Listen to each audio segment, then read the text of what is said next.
Some of my best gaming memories have centered around 007 games, particularly 007 Nightfire, which I played so much I scratched 2 PS2 copies of it beyond being playable. The franchise has been struggling recently in the movie space, and so it felt natural to return to the video game format. It's been ages since we've had a proper through and through 007 game, and this one has been developed by the Hitman team, IOI. The story they decided to tell was not one we've seen before, as it tells the tale of James Bond as he joins MI6 and has to earn his stripes. Did 007 First Light create some core gaming memories for me like the franchise has done previously, or did it just blend into the sea of third-person action games? What's up? How's it going, people? Welcome to Casual Gamer Reviews. If you enjoy this content, then please leave a like, subscribe and share with your friends. If you don't like it, then leave a thumbs down and let me know how I can be better for you. 007 First Light took me 18 hours to complete the main campaign, but I have put a handful more hours into getting achievements and the side content. Reviewed on Xbox Series X. 007 First Light plays like a combination of Uncharted and Hitman, combining the best elements of both. The gunplay is great, the stealth is great, and each situation gives you multiple ways to approach it. It feels, on all levels, like a cinematic action blockbuster that you get to create and be a part of. Let me break it down. Bond is controlled in third person, and you have access to all the qualities you'd expect an MI6 spy to have. That is not only the guns and gadgets, but also advanced hand-to-hand combat,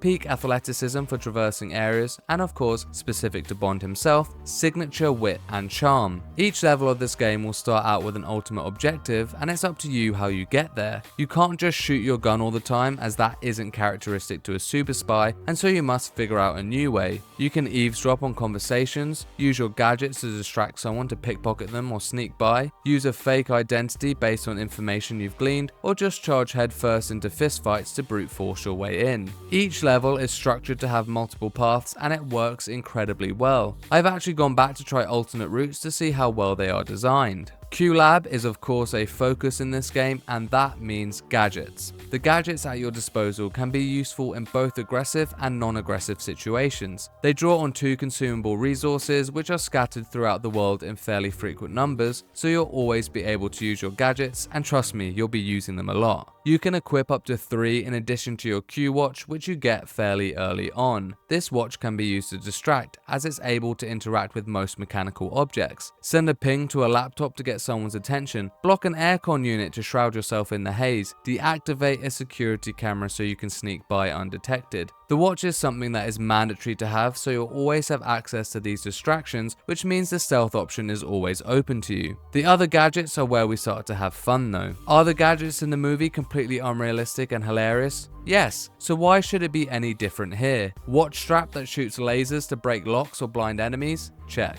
Phone that shoots out poisonous darts to make enemies vomit? Check. A pen that shoots literal missiles? Check. These were just the ones I connected with most, but there were also others like earbuds that explode and knock enemies out, or a camera that sends out a shockwave when you press the shutter. 007 First Light lets you play out that over-the-top spy fantasy while simultaneously providing alternate options for playstyles and progress paths. If you are unsuccessful at stealth or deception, there is always the aggressive route. Or maybe that's just your preferred route anyway. The 2 main branches of combat are non-lethal hand-to-hand and gunplay. As I mentioned earlier, Bond is a spy working for the British intelligence. He can't just go around shooting the place up. Therefore, this game has a mechanic called License to Kill. What this means is that you can only draw your gun in lethal situations, i.e. when someone is trying to kill you. Without this in play, hand-to-hand combat is your only option. That's not a bad thing though, as it feels incredibly fluid and intuitive. It operates in the Arkham style, where enemies will glow yellow if you can parry them and red if you have to dodge. It's simple to pick up and challenging to master, but makes you feel great. Parry someone next to a wall and you'll smash them into it. Parry someone next to a desk and you'll slam their face onto it. You can even throw people off ledges. It's brutal at times, but above all makes you feel like you're in your own personalized action stunt scene. It seriously rules. On almost every surface there are household objects that you can launch into enemies' faces to stagger them, and it feels great while being hilarious hilarious at the same time. I never got tired of throwing mugs at people while Bond quips, "Tea time." When the license to kill does kick in, guns are on the menu. Bond can equip a handgun and a larger gun, but ammo is very limited. That is entirely intentional because it encourages you to be reckless and fast-paced like Bond would be. You can of course take cover and pop shots out, but you'll quickly need to move because A, a lot of the cover is destructible, and B, you'll run out of ammo. When your gun has emptied, you can look for more ammo, but the fluid way, and easily the best way to keep things moving, is to throw your empty gun at enemies' face and charge at them, which knocks them down and allows Bond to steal their weapon in one fell swoop.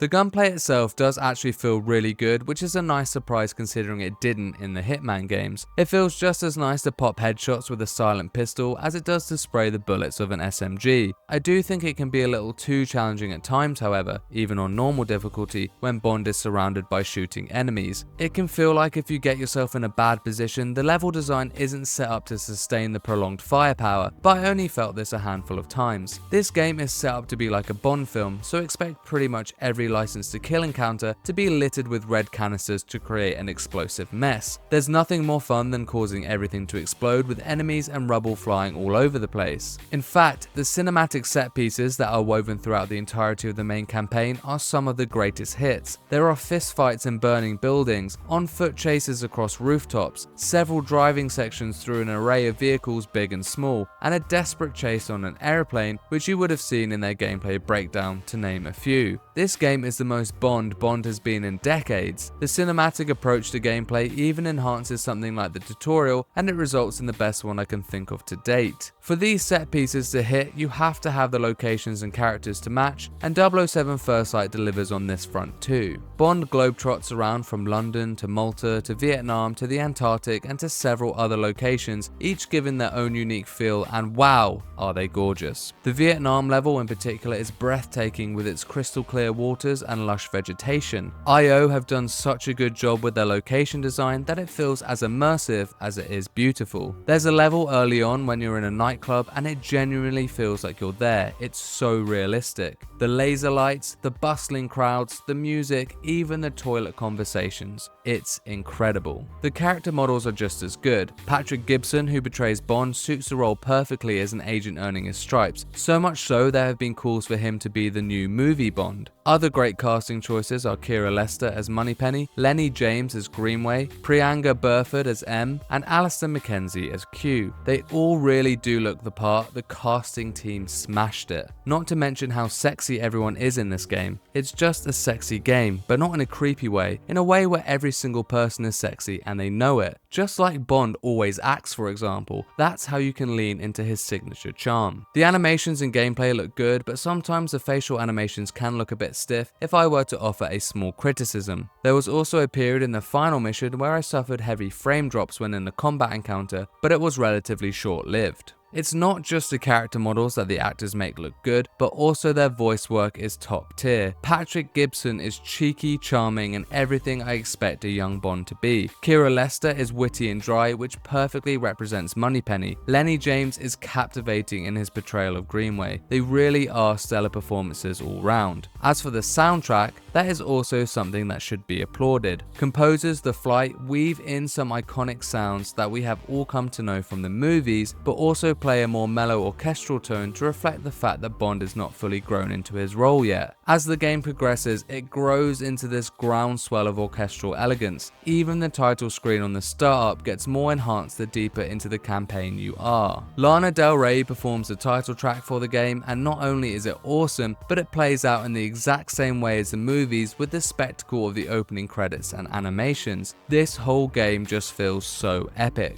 007 First Light is an origin story about how Bond first joins MI6, hence the tagline, "Earn the number." It's not something that we've seen in digital media, so it was quite the swing, but I'm glad to report that it definitely wasn't a miss. Bond is still cheeky, arrogant, and a bit of an arsehole, but incredibly likable due to his charm. The path of him being a young adult with a moral affinity for helping people, progressing into Britain's greatest super spy, is both endearing and a wild ride. I really felt the connection with seeing this character develop, and honestly privilege to be able to witness it firsthand. The big bads are very relatable, especially in this modern day climate, and the narrative of their motive was really interesting and an angle I've never thought of before. It's paced perfectly across its 15 to 20 hour runtime, and I never felt like it slowed down to take a breath. That is, of course, thanks to the constantly huge cinematic moments happening throughout the gameplay. As I've been lauding in both my visuals and audio parts of this review, another reason the story is so good are the characters that surround Bond. These iterations of the MI6 personnel, specifically Moneypenny, M and Q, are written so well it sets up excitement to hopefully play sequels to get back in and around them. I felt like a giddy child walking the halls of MI6 and Q Lab. It was like a dream come true, one I never even knew I had until now. The ending cutscene before it cuts to the credits had me on my feet giving a standing O, and there's not much more praise I can give it than that. This game has its side content split into two main categories. The first are collectibles scattered throughout the main campaign, and the second is a separate mode called Tactical Sim. The collectibles are split into their own categories that serve achievement hunters and franchise lovers alike. There are simple things such as postcards to honor some of the beautiful locations, or character profiles to learn more about the individuals that make up this memorable campaign. Then there's the legacy items which honor important moments and villains from Bond's adventures on the big screen. The tac sims are a completely separate mode to the campaign and come in two forms. The first are called escalations, which are short and sweet enclosed objectives that escalate in difficulty dependent on the tier level you choose to play, hence the aptly named title. These test your understanding of the full gameplay mechanics, as a lot of the higher tiers will require you to do specific things to pass. The second form of tac sims are called operations. These are your proper simulated missions. You'll be dropped in a largish area with several strong enemies and you must make your way through. You choose your gadgets, your weapons, and therefore your approach. Maybe you've got it all figured out sneaking around with your gadgets. Maybe you're a god with the gunplay and hand-to-hand combat. Maybe you favor a little bit of both. These really test your skill and allow you to test out different weapons and gadgets you may not have used much in the campaign. The more you play either form of tac sim, the more you level up and unlock. These include cosmetic looks for Bond or more advanced weapons and gadgets for you to take into future tac sim missions. I thought this was a really fun mode and a great piece of post-game content. I feel like what IOI have managed to achieve here with 007 First Light is the near impossible. Not only is this game excellent in its tone, whether that be because of its story or characters, but also it nails the gameplay mix of stealth, adventure and action. The countless cinematic segments, solid soundtrack and beautiful locations cement this 007 iteration as one that can endure several sequels. Now these foundations are set, I really look forward to cracking the lid on some of the more iconic villains and fine-tuning the mechanics a little more, but all in all a wonderful first try from this developer. Amazon would be insane not to greenlight a second game.